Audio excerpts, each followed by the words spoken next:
Բարև ձեզ սիրելի ռադիո լսողներ, Հանրային ռադիոյի եթերում բարձր գրականություն նախագծի հերթական հաղորդումն է, ես Արմենիկ Նիկողոսյանն եմ։ Որքան էլ հիմա շատ են դժգոհությունները, որ բարդ բանաստեղծություններ կարդալը դժվար է, հաճելի ժամանց չէ, եւ ընդհանրապես ինչու են գրվում այդ տեսակ բանաստեղծությունները, այդուհանդերձ կան բանաստեղծներ մեր իրականության մեջ, որոնք շարունակում են հենց այդ կերպ ընկալելու մատուցել բանաստեղծությունը, ավելին տեսաբանել դրանք եւ ել ավելին յուրաքանչյուր նոր ժողովածուի հետ ընդարձակել իրենց բանաստեղծության կոնցեպտուալ տարածությունները։ Ահա այդպիսի մի գիրք է լույս տեսել Թոնդրակի վրիպակներ ժողովածուն, որի շուրջ խոսենք հենց Թոնդրակի հետ, ողջույն Թոնդրակ։ Գնահատում եմ ես ինքս որպես գրականագետ քո աննահանջ դիրքավորումը մեր բանաստեղծության դաշտում, այդուհանդերձ նաև որպես գրահրատարակչական ոլորտի մարդ, գրական դաշտի մարդ, մեկ այլ հարթությունից նաև մի փոքր մտահոգված եմ, նման գրքերի գործառնականությամբ, իրենց տարածականությամբ, ազդեցությամբ էլ չասեմ, ի վերջո այս թեթևության, ChatGPT-ի արագ պատասխաններ ստանալու ժամանակներում, երբ որ մարդը երեք ես զարհուրանքով նաև հայտնաբերեցի, շուտով սկսեն միմյանց հետ խոսալ, այլ ուրիշ մի սարքի մշակած բառակույտով կամ գեղեցիկ բառակույտով։ Այս դեպքում բանաստեղծությունը ինչի է ձգտում ու հատկապես դու փրկում ես բանաստեղծությունը, թե ինքդ ես փրկվում։ Իրականում հարցը բավականին բարդ է եւ այնպիսի հարց է, որը այսօր ամբողջ աշխարհում կարելի ասել, որ փնտրտուքների մեջ են, երբեմն նույնիսկ խոսում են բանաստեղծության վախճանի մասին, բայց ես կարծում եմ, որ բանաստեղծության վախճանի մասին խոսելը դեռևս շուտ է, պարզապես իրավիճակներն են փոխվել։ Բանաստեղծությունը նախկին ավանդական համակարգով որ կար, նախկին ավանդական համակարգով որ ընդունվում էր, ընկալվում էր, ընթերցվում էր, այդպես չպետք է ընկալվի։ Վերջին շրջանում շատ եմ մտածում այդ իրողության մասին, նույնիսկ ճանապարհին որ գալիս էի, հենց մտածում էի ընդհանրապես բանաստեղծությունների ժողովածուի մասին հեղինակն ինչ կարող է խոսել։ Ես էլ շատ մտածում էի ինչ հարցեր տամ։ Որտեվ ճանապարհին էլի։ Բանաստեղծությունների մասին խոսելը իրոք արտակարգ դժվար իրողություն է, բայց մտածում եմ նոր բանաստեղծության ստեղծման մասին, որը պիտի լինի մոտավորապես, ես այսպես digital պոեզիա չանվանենք, բայց ես կանվանեի այսպես ասած քվանտային պոեզիա։ Ինչու կարելի է այդպես անվանել, որպեսզի կարողանանք պոեզիայի մեջ էլի ինչ-որ այլակերպության հնարավորություններ տեսնել, ինչպես քվանտի մեջ է, քվանտային ֆիզիկայի մեջ է, մասնիկը միաժամանակ գտնվում տարբեր իրավիճակներում մինչև չափվել է, այսպես էլ պոեզիայի, տվյալ դեպքում իմ բանաստեղծությունների մասն եմ խոսում, պոեզիայի դեպքում բառը միաժամանակ գտնվում է տարբեր իմաստային շերտերի վրա, տարբեր իմաստային դաշտերում, մինչև ընթերցումը, որովհետև երբ որ ընթերցողը կարդում է, դրանցից բառերի որոշակի իմաստներ են ակտիվացնում, որոշները չեզոքացնում։ Դե իր կենսափորձից եւ մնացածից կախված։ Այո, իսկ այս գրքի մեջ ես փորձել եմ փաստորեն նաև այդ ընկալումները երբեմն ինքս եմ փորձում բառի իմաստային ինչ-որ հատվածներ փլուզել, որպեսզի ընթերցողի համար որոշակի բառային իմաստներ ավելի կոնկրետանան։ Բայց ինչպես նույն քվանտային ֆիզիկայի մեջ, այդպես էլ իմ պատկերացրած քվանտային պոեզիայի մեջ բառը միաժամանակ չի կարող երկու հարթության մեջ գտնվել, հետևյալ տարբերակով հարթություններ նկատի ունեմ, որտեղ ճշգրիտ իմաստ, մյուսի դեպքում շարժման դինամիկա, այսինքն եթե դու ընթերցելով կարող ես փորձել բառի ճշգրտումը, ուրեմն այն մյուսը պիտի դուրս մնա, իսկ եթե բերում ես S, ուրեմն այն մյուսը պիտի դուրս մնա։ Թոնդրակ շարունակում ես քո պոեզիայի ոճով, վրիպակների ոճով նաև քո խոսքը, ես ուզում եմ նաև ընթերցողին ասել եւ ուշադրություն հրավիրել, որ հերթական անգամ, ինչպես քո նախորդ գրքերի դեպքում էր, կա նաև էսե, որը ըստ ամենայնի միտված է բացատրելու, այն ինչ որ մենք փորձեցինք հիմա քեզ հետ բացատրել, եւ ընդհանրապես այդ ճանապարհին գալու այդ մտորումների մեջ նաև այսպեսի մի գայթակղություն էլ կար, ուղղակի միասին կարդանք այս էսեն եւ կստացվի զրույց այս ժողովածուի մասին, բանաստեղծի եսը լեզվի սահմանագծին կամ պոեզիայի վկայությունը անհատական աղետի միջով, եւ այստեղ բացատրված են այդ անհատական աղետը եւ մյուս երևույթները, ես շատ հույս ունեմ, որ ահա այդ քո բացատրությունները կօգնեն ժողովածուն ավելի ստույգ կարդալ եւ ունենալ մի շատ կարեւոր բան վայելքի զգացողություն բանաստեղծության։ Օրինակ ես ինչքան էլ գնահատեմ, չէ՞, գիտական բան, մյուս այդ քո նշած հատույթները, այդուհանդերձ բանաստեղծության վայելք էլ գոյություն ունի։ Բայց ես քո էսեյում հանդիպեցի ամենատարբեր շեշտադրումների, բայց չհանդիպեցի այդ հասկացությանը կամ դրան մոտ ինչ-որ բանի։ Ստեղ քանի որ խոսքը աղետի մասին է, հետևաբար նաև վրիպակներ կամ վրիպակասվածի մասին է խոսակցությունը, սրանք իրար հետ անպայման շահկապված են, որովհետև վրիպակը ինքը ոչ միայն գոյաբանական իրողություն է, ինքը նաև լեզվաբանական ճեղք է կամ լեզվաբանական ճաք, եթե կարելի է այդպես ձևակերպել, որովհետև հենց այն հատվածն է, որտեղից արդեն լեզուն ցույց է տալիս, որ մոտենում է մի հատվածի, որից հետո ինքը անկարող է։ Խնդիրն այստեղ այն է, որ լեզվով արդեն լեզուն այլևս հնարավոր չի, որ կարողանա ամեն ինչ ասել։ Եվ վրիպակը եւ աղետը հենց այս կապակցության մեջ են իրար այդ կապակցվում, եւ ինչպես ասացի, ես վերջում եմ դնում, չէ, այդ էսեն, որը ըստ էության ինքս խոհեր են իմ գրածի մասին, եւ այստեղ ինչ որ չափով փորձում եմ եւ հասկանալ եւ գուցե նաեւ օգնել ընթերցողին այդ դիտանկյուններից նայել, բայց միևնույն ժամանակ չհոգ տանելով, որ ընթերցողը անպայման իմ ասածներով ընթանա, ոնց որ ասացի, ինքը ունակ է ինքնուրույնաբար քայլել էս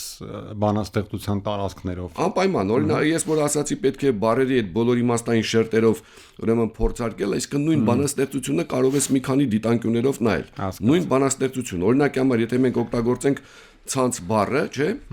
Հիմա երբ որ ասում եմ ցանց, ինչ ենք զգում, ինչ ես պատկերացնում ցանց ասում։ Ես միանգամից այն մեր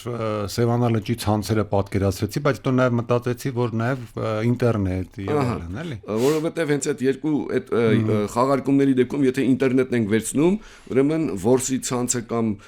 ձկան ցանցը ինքը դուրս է մնում խաղից։ Եթե այն մյուսն ենք վերցնում, այն մյուսն է, բայց այդտեղ կա ցանցի ուրիշ ըմբռնում էլ, չէ՞։ Կա նաև օրինակի համար ցանցը կարող ենք դիտարկել իբրև կազմակերպված ինչ որ օրինակ բանդա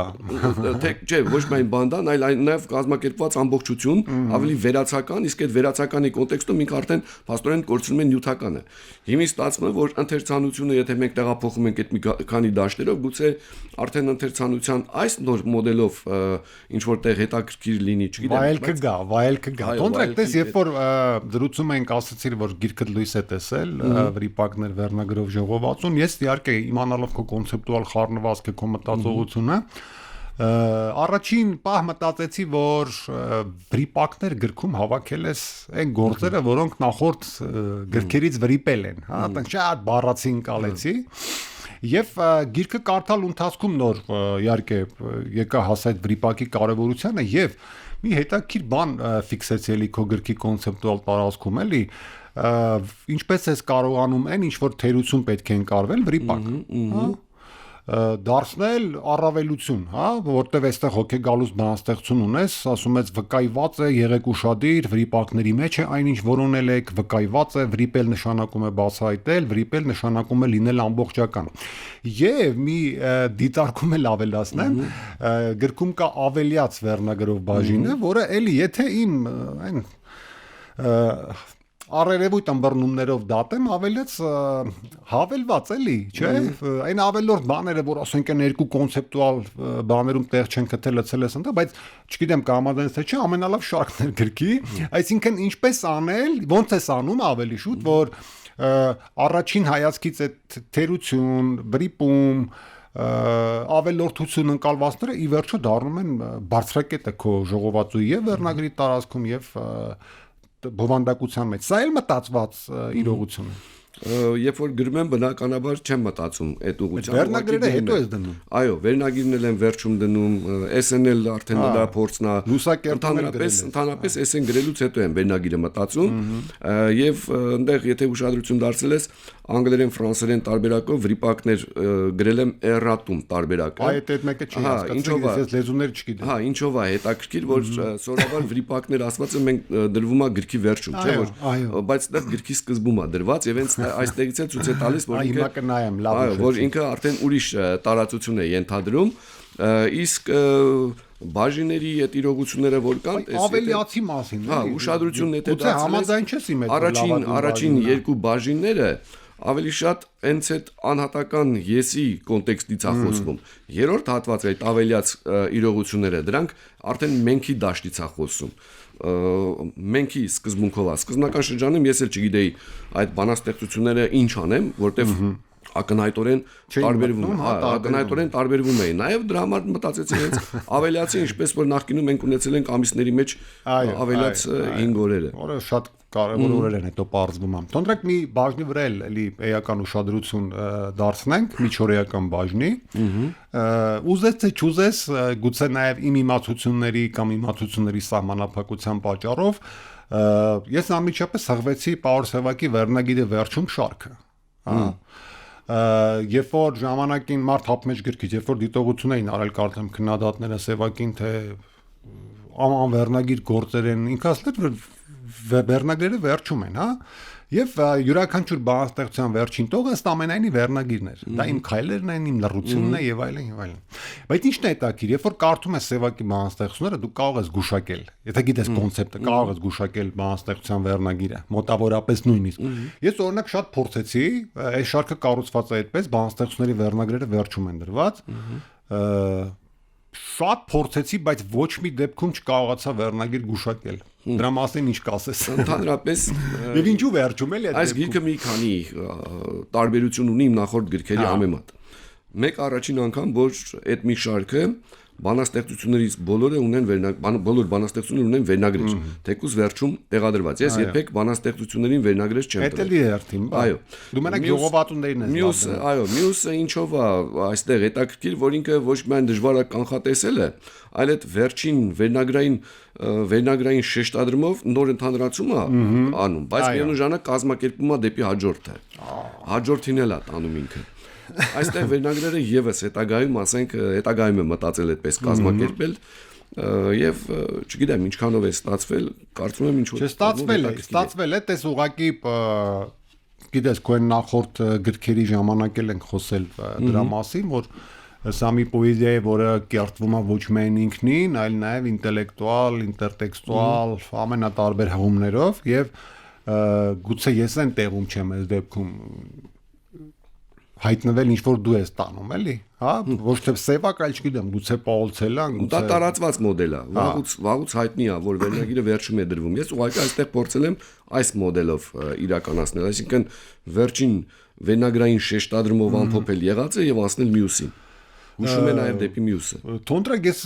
քանի որ հասկացանք մեր զրույցից վայելել այս բանաստեղ, այս գիրքը մի քիչ դժվար բան է, ես ուզում եմ ամեն դեպքում քեզ խոստովանել, որ ես վայելել եմ, որտեվ այդ քո երբեմն ռեբուսային բան մտածողությունը ինչ շատ է գրավում եւ ես հաճույքով եմ անցնում այդ ճանապարհը ճիշտն ասած, բայց ամեն դեպքում մի տխրեցնող բան տեսա ես գրքում, ուզում եմ քեզ հետ կիսվել եւ փորձենք դա էլ երևի թե մշակութաբանորեն, գուցե հասարակական, քաղաքական բաներից նաեւ մեկնաբանել։ Ես 2000 թվականից այս կողմ մեր բանաստեղծության մեջ չի հանդիպել այնքան